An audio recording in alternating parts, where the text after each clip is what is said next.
요사이 이명박 전 대통령 이름이 자주 거론됩니다. 원세훈 댓글 사건 그래서 관련해서도 그렇고요. 이명박 하면 또 떠오르는 기자가 있죠. 바로 주진우 기자입니다. BBK 건, 내곡동 사저 이런 것들을 특종 보도해서 이 특검으로 쭉 이어지게끔 만들었던 주진우 기자.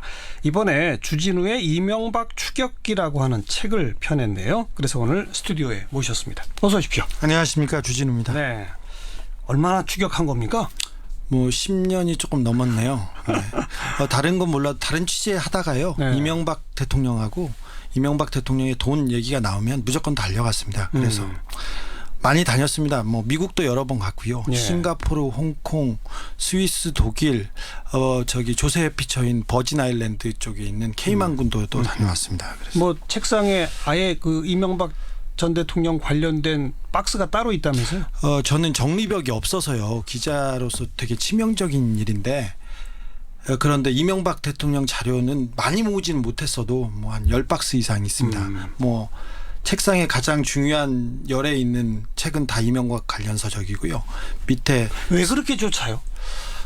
저는 저기 정치가 국가가 국민을 위하고 국민의 생명과 안전을 위해야 된다고 이렇게 생각하는데 네. 이명박 대통령은 정치를 국가를 자기 사익을 위해서 썼다고 이렇게 봅니다. 이명박 정부 때 그 대한민국의 법치주의, 민주주의가 역행했고 이 모든 것이 이명박 대통령과 그 주변 사람들의 이익, 특별히 돈에 의해서 이렇게 결정이 됐다고 예. 보기 때문에 예. 제가 이명박 대통령은 꼭 좀 쫓아다녀야 되겠다 생각했습니다. 그래서 이 책의 부제가 저수지를 찾아라. 네. 그 저수지는 바로 그 돈이 모여 있는. 네네. 비자금 저수지를 말합니다. 네.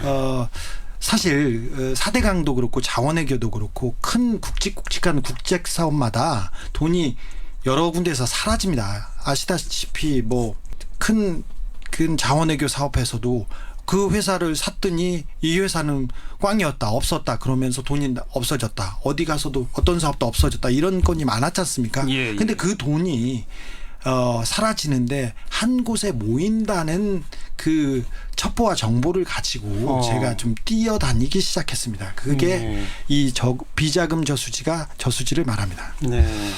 그런데 뭐 지금 언급하신 4대강 특히 자원외교, 네. 뭐 자원외교 캐나다 하베스트가 크고요. 예. 그다음에 뭐 어마어마한 돈을 투자했는데 네. 다 날렸다. 네. 뭐 이런 얘기들은 우리도 많이 방송을 했는데 네.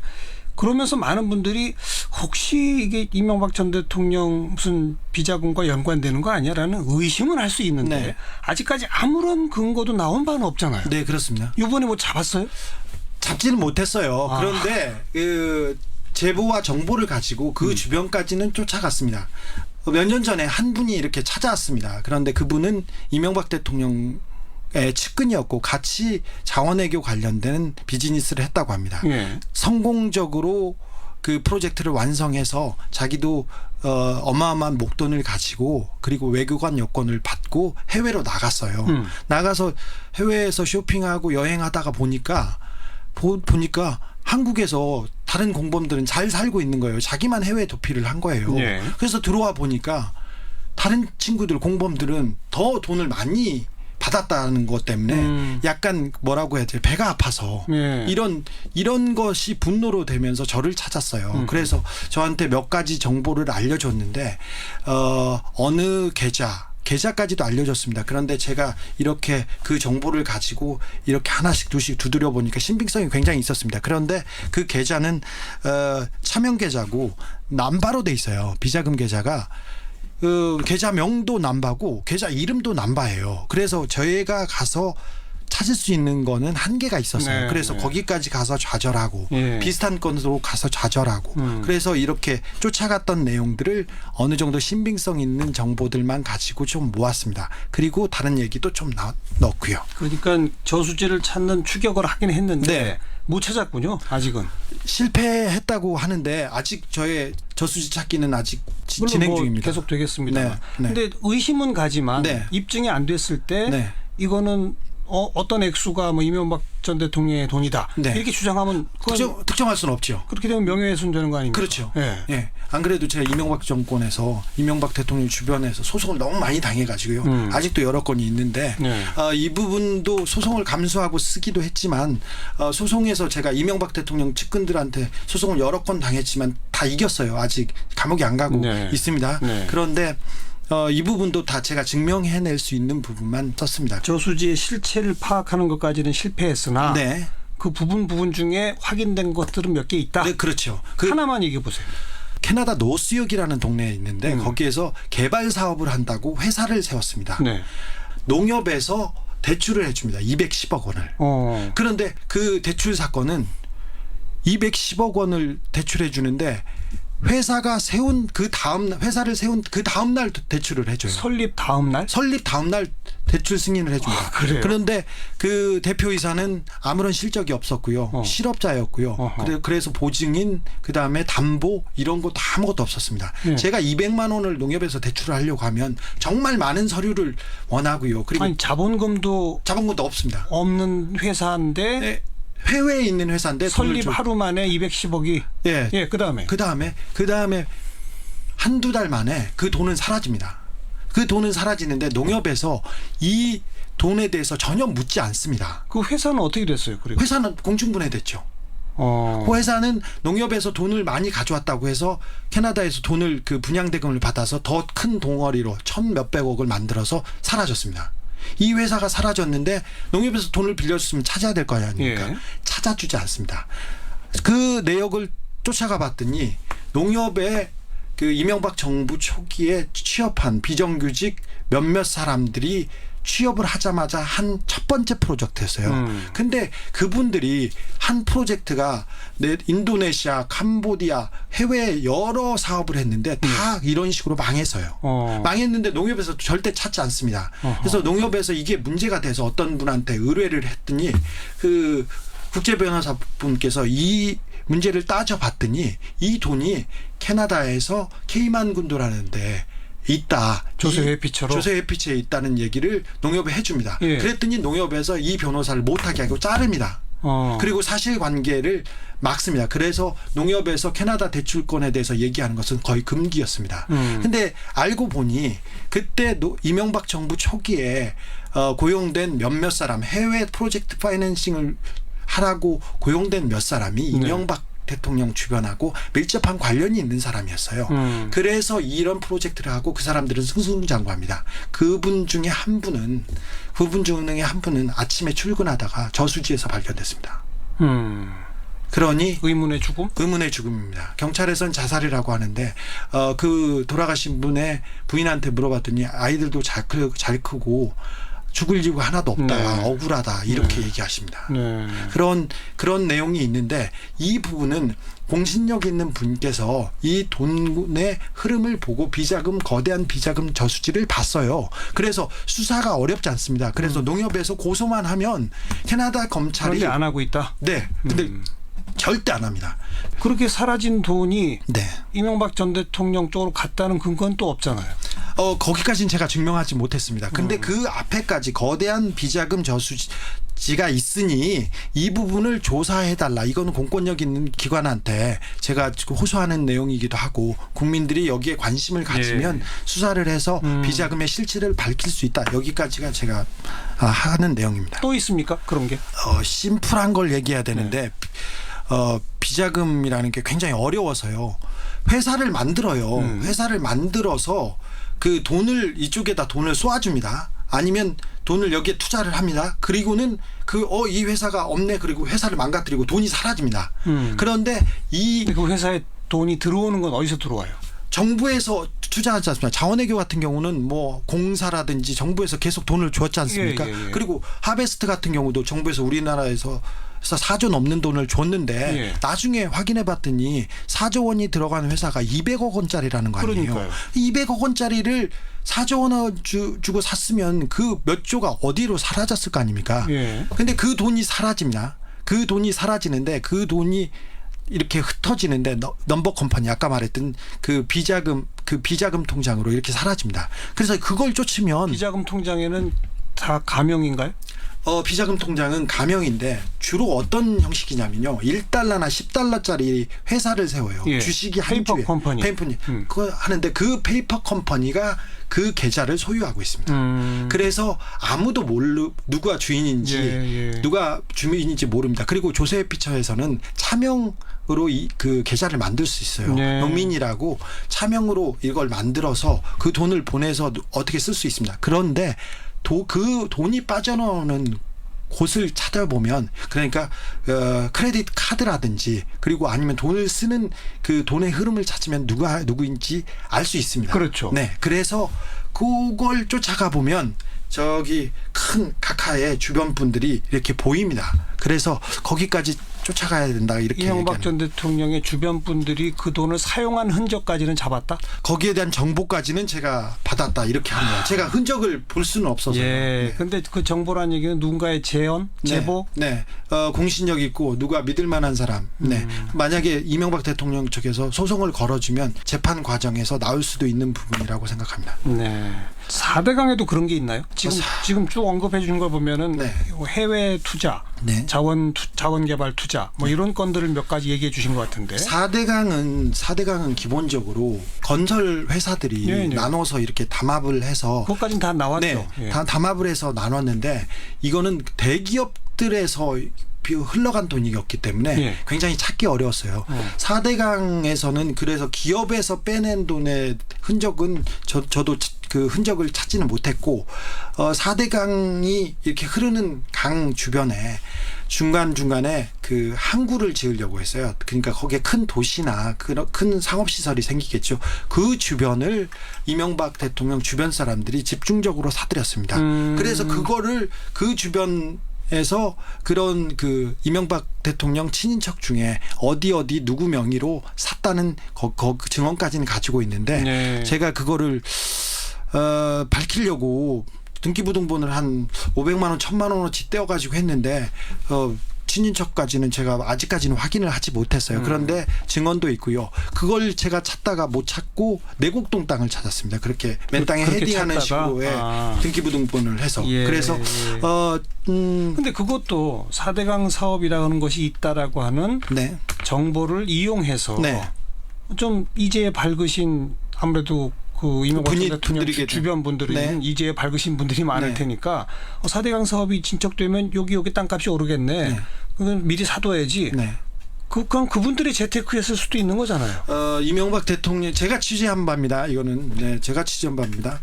이명박 대통령은 그 땅에 친척이 산 땅에 30년 동안 뭐 등기를 걸어놓는다든가 다른 사람 이름으로 그리고 가압류를 1,000원, 10,000원 이런 식으로 자기 흔적을 남깁니다. 그런데 그게 그분 이름은 아니죠. 근데 저는 이명박 친인척들 땅 중에 그렇게 가압류 30년 동안 그리고 소액 가압류가 걸려있는 땅은 다 이명박 대통령 거라고 생각합니다. 그런데 이 부분을 증명할 수 있는 내용과 자료도 일부는 가지고 있습니다.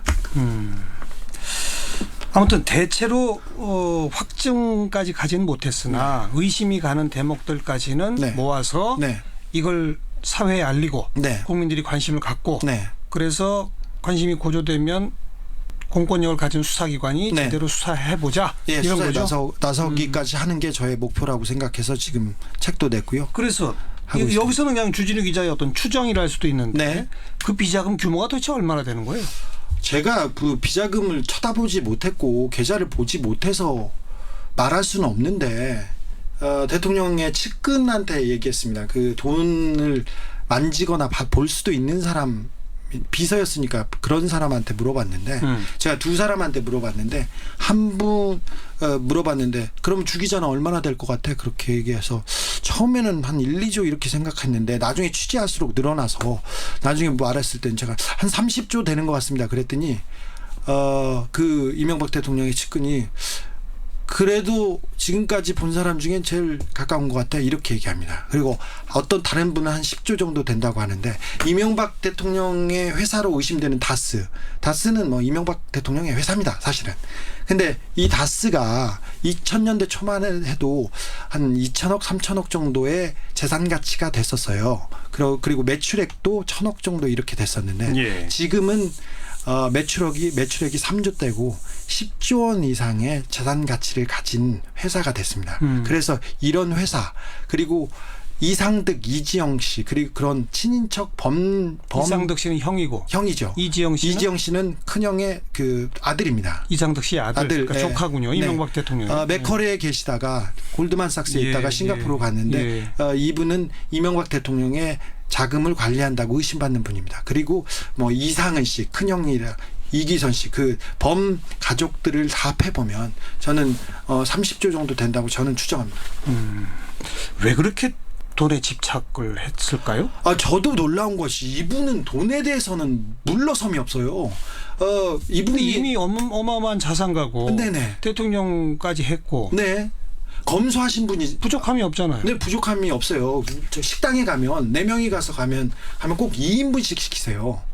개고기집에서 2인분 시켜가지고 항상 그 주인을 그 당황스럽게 했던 그런 분이고 그런데 돈은 140억을 아까 김경준 씨의 계좌로부터 이렇게 돌려받았는데 2011년도에 그러니까 이명박 대통령 재임 시절에 그때 공권력을 통해서 외교부를 통해서 그 돈을 돌려받았어요. 그런 걸 보면 그 돈을 받으면 BBK가 관련이 있다는 게 분명해지는데도 그 돈을 포기하지 못하는데 이거는 천성인 것 같습니다. 제가 보기엔 이명박 대통령 주변에서는요. 돈에 대해서는 절대 물러서지 않고 돈을 버는 것에 맛이 들어가지고요.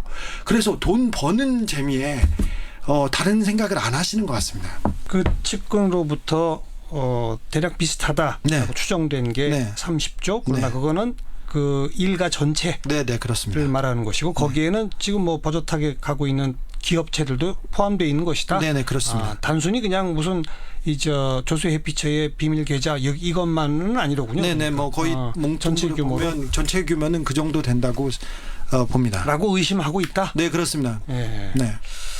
계속 아직 그 확증이 없는 의심 수준이어서 특별히 여기서는 그렇게 해야 됩니다. 방송에서 나가면 여기까지 소송당하면 제가 좀 미안하지 않습니까? 그럼 뭐 이명박 전 대통령도 관련돼서 최근에 시끌시끌한 게 국정원의 댓글 부대 그 규모나 숫자 네. 이런 게 뭐 아직 그것도 확인된 바는 아닙니다만은 새롭게 국정원 적폐청산 태스크포스 팀에서 밝혀냈잖아요. 네, 그렇습니다. 근데 여기도 주진우 기자가 무슨 역할을 했어요? 아니 그런 건 아니고요. 이명박 대통령이 계신 곳은 제가 취재를 열심히 하고 있습니다. 그래서 댓글 관련돼서 아르바이트 3천 몇백 명한테 이렇게 했다고 이런 내용도 있는데 앞으로는 국정원에서 그 화이트리스트 그러니까 자기네들 도와주는 건전단체라고 말합니다. 예, 예. 그 사람들은 건전단체라고 말하는데 보수단체에 돈을 매달 돈을 줬어요.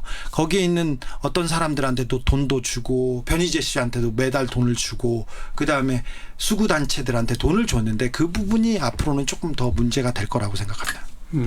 그 책을 가지고 네. 뭐 OST도 만든다고요? 네, OST가 나왔습니다. 네, 만들어졌습니다. 가수 이승환 씨가 네. 그분이 좀 정의로워서요. 그리고 정의롭고 그분이 사회적인 발언을 하게 된 게 이명박 대통령의 악행을 보고 그랬다고 하는데 그분이 제가 이명박을 추격하는 이 부분에 굉장히 안쓰럽게 생각하고 도와주는데 제가 책 내는 걸 보고 그걸 보고 자기가 OST를 만들었습니다. 북 OST인데 아마 전 세계 최초일 겁니다.